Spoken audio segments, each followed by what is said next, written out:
Hey everyone, I'm on a mission to hit 1,000 subscribers, and I'd love your help to get there. If you're enjoying the content, do me a favor. Hit that subscribe button right now and join the family. The Cleveland Browns locker room just detonated. Not from the usual chaos fans have come to expect. No front office meddling, no coach's ego, no click-chasing media rumor. This time, the explosion came from inside the players' room itself. According to multiple insiders, it was Shadur Sanders who lit the fuse. And when he did, there was no mistaking his message. His words weren't emotional outbursts. They were calculated, sharp, and impossible to ignore. Within hours, whispers turned into headlines, and the entire football world was suddenly asking the same question: what on earth just happened in Cleveland? For a team already walking the tightrope between contention and collapse, one meeting, one voice may have just changed everything. It started as a closed-door, players-only meeting, the kind that's supposed to stay buried deep inside team walls. No cameras, no staff, no leaks. Just the roster, face-to-face, airing what needed to be said. But by sunrise, that privacy was gone. What happened in that room didn't just slip out. It erupted through the entire organization. Text threads lit up. Group chats buzzed with fragments of quotes and reactions. Within hours, reporters caught wind, and by the next morning, national outlets were running with one headline: Shadur Sanders calls out Dillon Gabriel in explosive locker room meeting. Every detail, every quote, every uncomfortable silence somehow found its way into the spotlight. And it wasn't vague gossip. It was vivid, specific, and raw.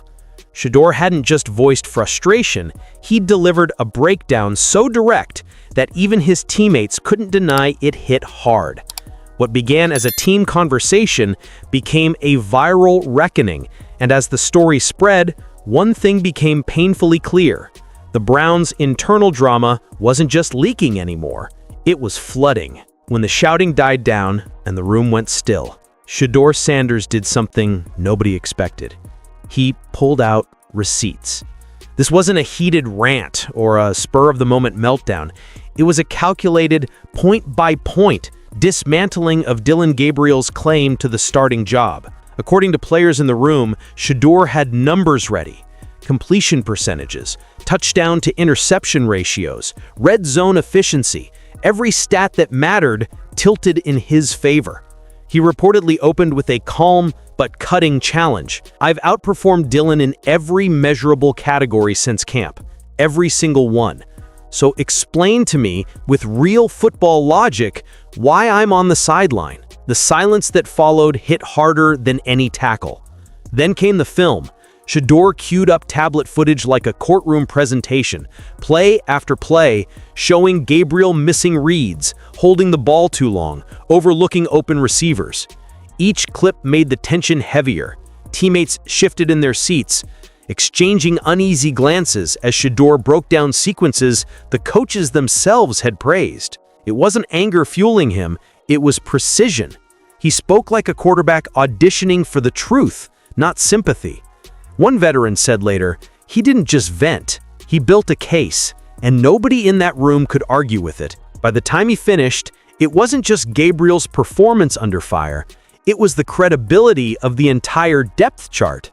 Shadur hadn't merely demanded a chance, he'd exposed the cracks in Cleveland's decision-making, forcing everyone in that room to pick a side, whether they wanted to or not. But what came next hit deeper than stats or film ever could. After laying out the numbers, the footage, and the logic, Shadur Sanders shifted his focus from performance to leadership. His tone dropped, steady but sharp, like someone cutting straight to the root of the problem. According to players in the room, he asked the question that no one had dared to say out loud: who do you actually believe in when the game's on the line? For a split second, the room went dead silent. No one moved, no one spoke. Even the veterans, guys used to tension, to conflict, to hard truths, stared at the floor. That silence was louder than any argument. Shedeur wasn't just challenging Dillon Gabriel's stats anymore. He was calling out the difference between authentic leadership and the version that's handed down from coaching offices and press conferences. He questioned whether Gabriel's influence came from genuine respect or from politics, the kind that protects reputations instead of earning loyalty. One receiver who was in the room later said, "You could feel the shift. It wasn't about who throws the better ball anymore. It was about who this team actually believes in." That moment split the locker room right down the middle. Some players avoided eye contact, uncomfortable with how real it had just gotten. Others nodded quietly, knowing exactly what Shedeur meant. The hierarchy, the illusion of unity, cracked in real time, because once that question was asked, there was no unasking it. The Browns couldn't go back to pretending everything was fine. The only thing left was to see who still believed in the system and who was ready to follow the voice that just shattered it. Timing could not have been worse for Cleveland, or more dangerous. The Browns were barely clinging to playoff relevance, their offense stumbling from one inconsistent performance to the next, and head coach Kevin Stefanski already feeling the weight of a fan base tired of waiting for results. Inside that storm, Shedeur's outburst wasn't just another locker room flare-up. It was a spark thrown into a room soaked in gasoline. Every team hits adversity, but this wasn't about a bad play or a losing streak. It was about identity. Cleveland's fragile chemistry, already stretched thin by public criticism and internal pressure, suddenly faced a truth it could no longer ignore. The better quarterback might be standing on the sideline, watching the season unravel. Dillon Gabriel's recent performances had done little to quiet the noise. Missed reads, stalled drives, and turnovers had become routine talking points on sports radio. 3 interceptions last week alone had fans booing before halftime. On the opposite side of that frustration stood Shedeur, who had made the most of his limited chances, leading back-to-back scoring drives that reignited energy the team hadn't felt in weeks. No turnovers, quick decisions, visible command. Players noticed it, coaches noticed it, and fans, they made it impossible to ignore. Social media exploded with clips comparing the two quarterbacks. Hashtags demanding a change trended nationally. Analysts debated it on every major network. But beneath all the noise lay something more personal: the fight for credibility. For years, Cleveland has been the league's cautionary tale of dysfunction. Talent wasted, egos unchecked, and leadership collapsing under its own promises. This moment threatened to be another chapter in that saga. Stefanski had staked his reputation on Gabriel, insisting he was the guy to lead the offense. Reversing course now would mean admitting failure, a move few head coaches survive. Yet sticking to that decision, despite mounting evidence and a divided locker room, could cost him everything anyway. And that's what made this controversy feel different. It wasn't just a quarterback debate. It was a collision of performance, pride, and power. Every decision moving forward carried consequences. Bench Gabriel and the staff validate Shedeur, but undermines its own authority. Keep Gabriel and risk losing the locker room entirely. Either way, the timing was brutal. The season was slipping away, the fans were restless, and the players were tired of politics. Shedeur's challenge didn't just question who should start. It questioned who this franchise really is. A team chasing wins or one protecting egos? Because if Cleveland doesn't fix this soon, the fallout won't end with a quarterback change. It'll define the organization's future, who they trust, who they believe, and whether the Browns can finally shed the chaos that's haunted them for decades. Behind closed doors, the chaos was even more volatile than what fans saw on the surface. The tension inside the Browns facility wasn't just about two quarterbacks. It was about pride, politics, and power. Sources close to the organization say Kevin Stefanski is standing on an island, trapped between his own conviction and the front office that's quietly losing patience. When he named Dillon Gabriel the starter, Stefanski didn't just make a football decision, he made a statement. He doubled down on it in every press conference, defended it in every interview, and tied his credibility to it like an anchor. Now, with the team faltering and Shadur Sanders outperforming expectations, that same decision is threatening to pull him under. Reversing course would be public admission of failure, an unforgivable sin in the NFL's culture of ego and authority. But the politics don't end with the coach. Multiple insiders claim the Browns' front office had initially leaned toward Shedeur during camp, viewing him as the future face of the franchise. Stefanski's choice of Gabriel, some believe, was his way of asserting independence from ownership influence, a power move that backfired once the results turned ugly. Making the switch now wouldn't just be about who starts next week, it would be about who actually controls the Browns. Bench Gabriel and the front office wins. Keep him, and Stefanski preserves his pride, at least until the losses pile up enough to end his tenure anyway. One former NFL coach summed it up perfectly. Kevin's in a no-win situation. If he benches Gabriel, he admits he was wrong, and ownership gets the upper hand. If he sticks with Gabriel, he risks the locker room turning against him. Either way, he loses. That reality has begun to show. Reporters have noticed Stefanski's shorter answers, tighter body language, and visible irritation whenever the question quarterback comes up. He's coaching with the tension of a man who knows one wrong decision could be his last. And inside the facility, everyone feels it. The assistants whispering about job security, players sensing the unease, and staffers walking on eggshells as leadership fractures at the top. What makes this situation even more combustible is how public perception fuels internal politics. Every viral post, every trending hashtag, every talking head calling for Shedeur only deepens the divide. The organization isn't just battling a quarterback controversy, it's fighting a narrative war, one that threatens to define the Browns' identity for years to come.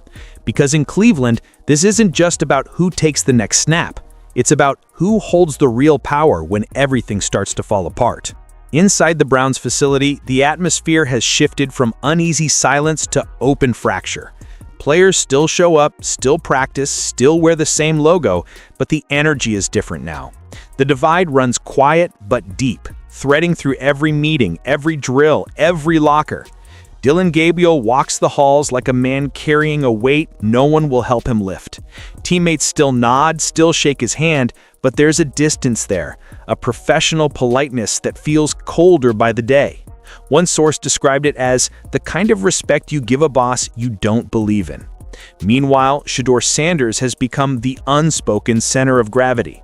When he walks into the room, conversations pick up, heads turn, the tension loosens just a little. It's subtle, but everyone feels it. On the practice field, that divide becomes impossible to ignore.